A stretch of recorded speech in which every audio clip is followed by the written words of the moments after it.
Alright guys, I am here at work and nobody else is because it is the 30th.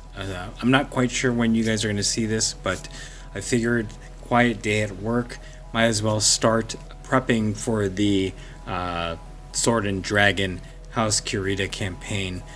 This is that video.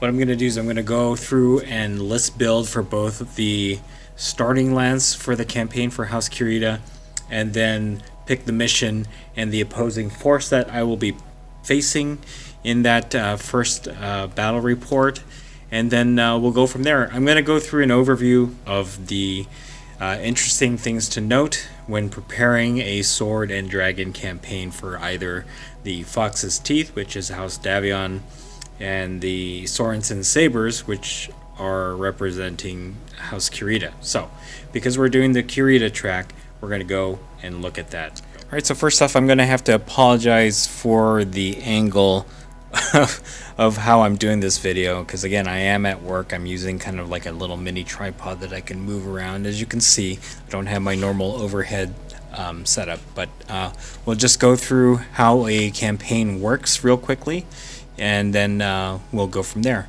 So in the Sword and Dragon campaign, this is set in 3048 to 3049.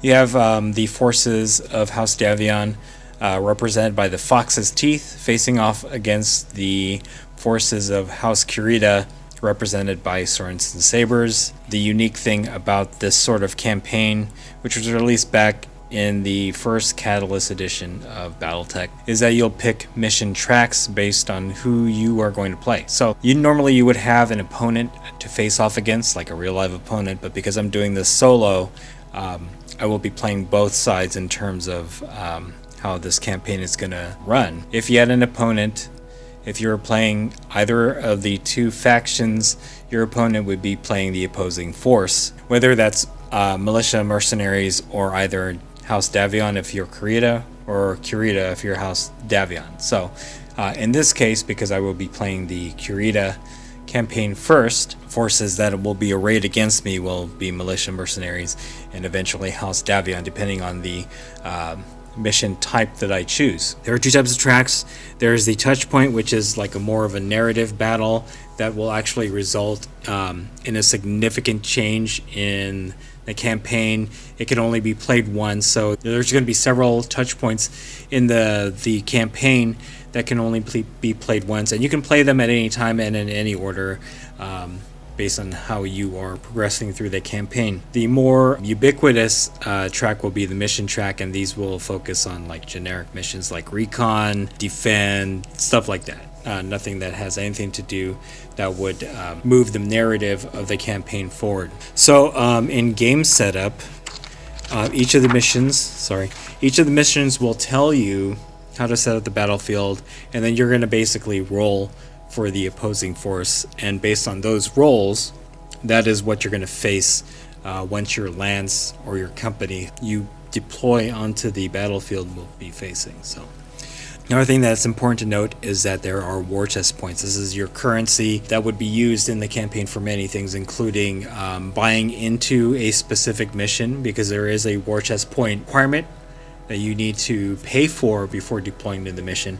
And then as you complete certain objectives in the mission itself, the specific mission, you'll get war chest points back or earned that you can be used to repair your mechs, buy new mechs, buy new weapons, buy reloads of ammunition, because you will be expending a lot of ammunition as you move forward in the campaign. So, alright. Now we're going to go to the good stuff here. A player's force may be the attacker or defender in each track as defined in the track's description. They will have a suggested size indicated in that particular mission track or touch point. And then you can keep those lances or those configurations, or you can kind of mess around and add your own. The first table here is how you determine, or basically the skills of the type of opposing force you'll be facing. So militia has a gunnery of 5, piloting 5, and it goes up and gets better from there depending on whether it's house or mercenary. I'm not going to go through the special rules like forced withdrawal, crippling damage, and salvage. We'll get to that when we get to that point during a mission or after mission like briefing. So you also have a table here. I'm going to move the camera.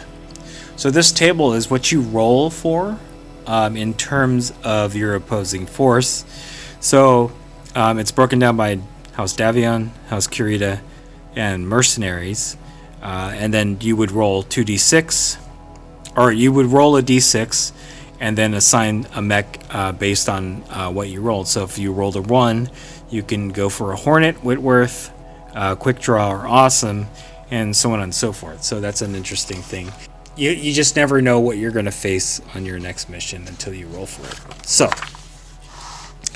alright, here we go for war chest points. I think I'll go through this more later, because really what I want to do at this point, as this video gets longer and longer, is just set up first mission, what lance I'm going to take in there, and then what opposing force, and then we'll get to the nitty-gritty of the war chest point system and other campaign details in the after mission briefing.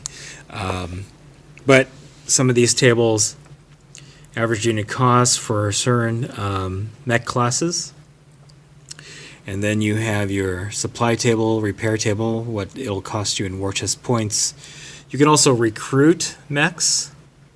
That's the Fox's Teeth reinforcement table, so this is for reinforcement. And then you have a different table for the Sorensen Sabers, and obviously there are prototype costs for equipment and all that stuff, because you can, because this is 30, 48, 30, 49, you'll have more advanced technology available to you. So, alright. So, the next page shows the setup for Fox's Teeth, and then the Sorensen Sabers. The key thing to note for either of these is the starting lance that you can use. So, they recommend going to page 33, but indicate that the Pursuit Lance is not available to you, because there are 3 lances that are available to you on page 33. And they give the thematic detail that the gantries for the Pursuit Lance are locked in place and are unable to move. So you'll have to go with one of the 2 other lances that are available to you. And this is only for the first mission. The Pursuit Lance will be available after the first mission. So we're going to go to page 33. So you have a Command Lance, Fire Lance, and then the Pursuit Lance, which is not available. In the Command Lance, basically you're going to be taking Daniel Sorensen, who's the commander of the entire company, and his Marauder 3R. You can also take Crockett, Zero.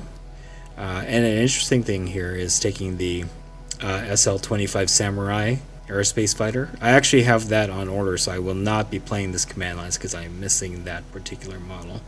And then lastly, you can take a Phoenix Hawk 1K.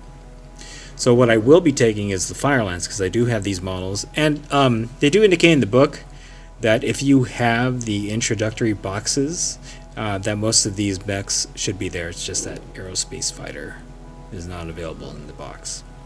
So Fire Lance, you could take a longbow, Rifleman 3N, Trebuchet 7K, and a Panther 9R. So I actually am going to be using 3D printed models for this. You guys would never know that, except for the style, which is Mech Warrior Online style. But I do need to find a Panther 9R because I do not have that readily available printed. It might be in the introductory box set, but to keep the aesthetic the same as the rest of the Lance here, I will be 3D printing a Panther. So, alright, so back to the campaign, or the setup for Kurita. You do start off with 100 war chest points, and really that's so that you can buy into the first mission. I gotta try to turn this page one-handed because I am holding the camera here. Okay, so you can buy into the mission, so you can do recon. Actually, let's go back here. So you can start with recon, defend, or supply run for your first mission, and now we're gonna figure out what to do. I think to keep with the theme of what's going on in this campaign, I'm going to go with recon. So it says to set up 2 map sheets in any legal position and designate one edge as the defender's home edge. The attacker consists of a small portion of the player force. That's going to be that fire lance that I'll be taking, and then the defender is a portion of the planetary defender's force and is determined after the attacker has chosen his force. So we're going to roll to see what we're going to get, and this is the table for that. 1 is 4 lights militia, 2 is 3 light, 1 medium militia, and so on and so forth. So it also says add 1 to the roll if the previous track engaged. Okay, so because this is going to be the first mission, this last part won't count. So, and then it says that the defender sets up half of his force, rounded down on the board. The rest of the defender's force enters from their home edge at the beginning of turn 3. So, last look at the table here. Yeah, I don't think we can roll a 7. So, only if you have that +1 there. So it is going to cost 50 war chest points. And then these are your objectives. ID, scan all of the defender's forces. Scanning must be done within 4 hexes of an enemy unit at the end of the movement phase in lieu of any attack. So rather than attacking, you would just scan the mech and you would get 75 war chest points.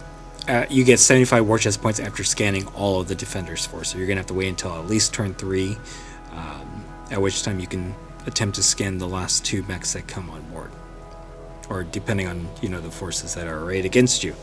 And then the next objective is to escape. At least half of the attacker's force must survive, so 2 out of your 4 mechs and your lance, you'll get 25 war chest points from there. So a couple special rules. There are no special rules. And then you can do a forced withdrawal. Defender's force is literally a full press engagement and follows the forced withdrawal rules during this track. So I think if I haven't read it yet, I'm going to. I think if you hurt a mech enough, that it will be forced to leave. So, and then at this point, you'll see what tracks are available to you as you continue on in the campaign. So, okay, our first mission will be recon.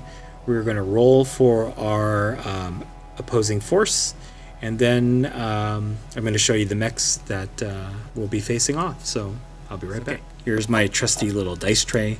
Got a couple smoky dice here. So we are going to roll, I guess it's only 1. So I'm going to roll 1d6, and then we'll see what the swords and sabers are going to face off against. So we got a 3, and that'll be a mercenary company with 2 light mechs and 1 medium. Wow.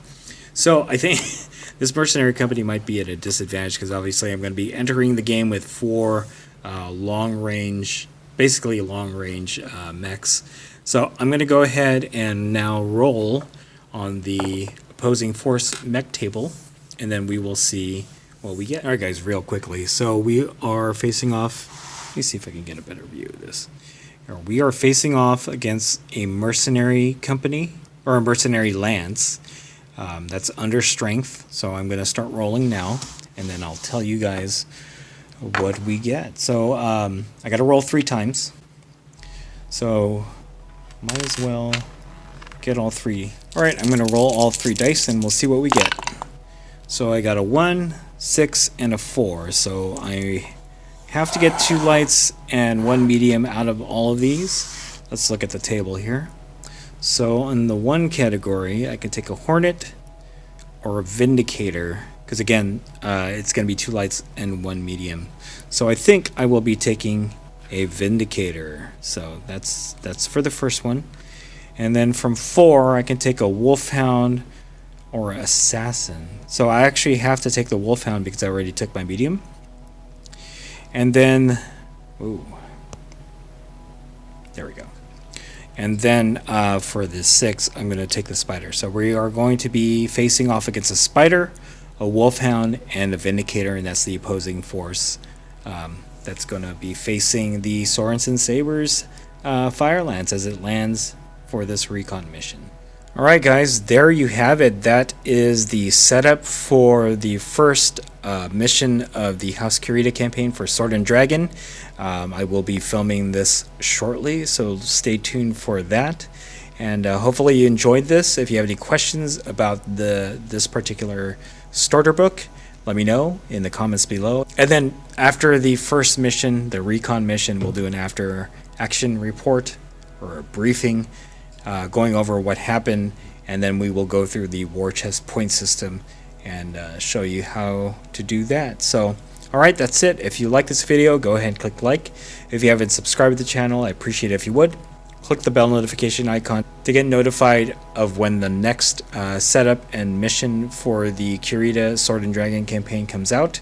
And then click the link in the description below to join our Discord server. That's the best way I can personally interact with you and chit-chat you about Battletech. So, alright, that's it. Thanks for watching. Stay tuned for more Sword and Dragon campaign, House Kurita, from Wargaming Noob.